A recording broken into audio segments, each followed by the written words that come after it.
Good morning, good morning. Ayan, na-drop na naman natin ang aking alaga. So, balik na naman tayo ng bahay. Kasi 11 a.m. ngayon ang aking alagang isa. So, kad-drop lang natin ang aking alaga.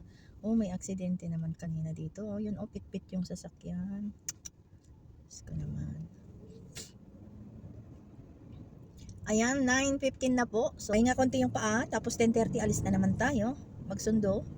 Magkasunod sila ito. 11 yon, 11:30 to. Kaya okay lang na malate siya ng hanggang 15 minutes pagdating ko. Ayan mga sisilab. Drive mode na naman tayo. Inaantok ako. Grabe. Hindi ko mapigilan yung antok ko talaga sa umaga. Sa klima siguro. O doon si kaya tulong lamig. Inaantok tayo mga sisilab. Ang hirap po yung pinipigilan mo yung antok mo. Sumakit bigla ang ulo. Dito na tayo. Pa-exit na tayo. Galing tayo sa school, university. Ayan.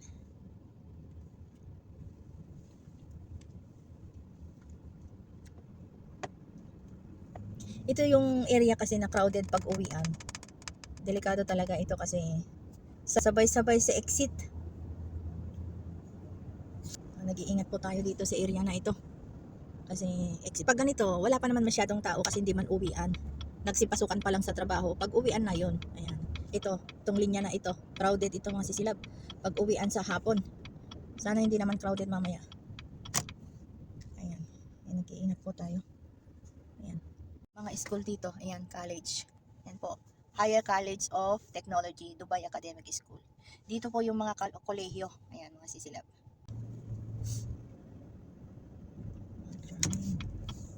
So, pauwi na tayo ng bahay.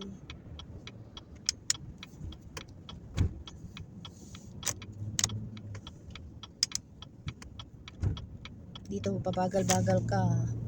Banggain nila yung pit mo. Ayan, sumabay sa agos ng sinusundan mo. Ayan, mga sisilab.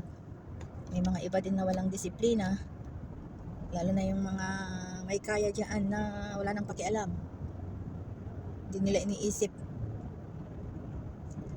Marami silang pera dito eh. Ay, Diyos ko, naantok tayo.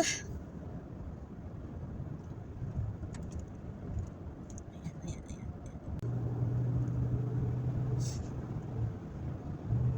Ito, basta mga ganito, mga exit. Mga iba hindi nagbibigay ng sign kung saan sila pupunta. Basta susulpot na lang sila.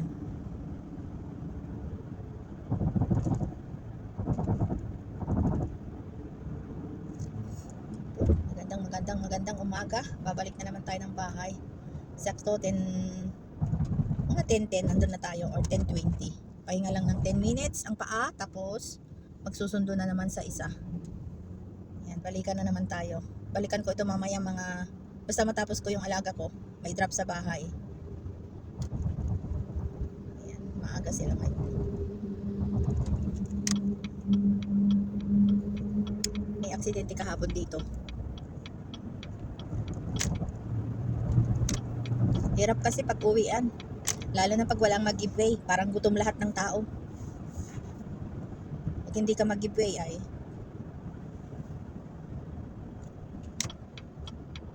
lalo na yan pag Ramadan. Naka-fasting na naman sila. Mainit mga ulo nila. Gusto nilang mabilisan makauwi.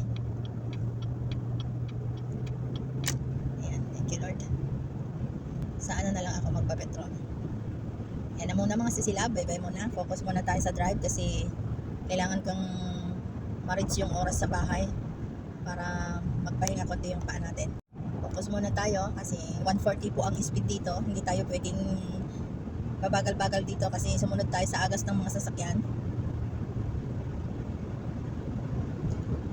Magkagasulinan na lang tayo mamaya pagbalik ko. Carry pa naman ito. Makadating pa naman ako ng bahay.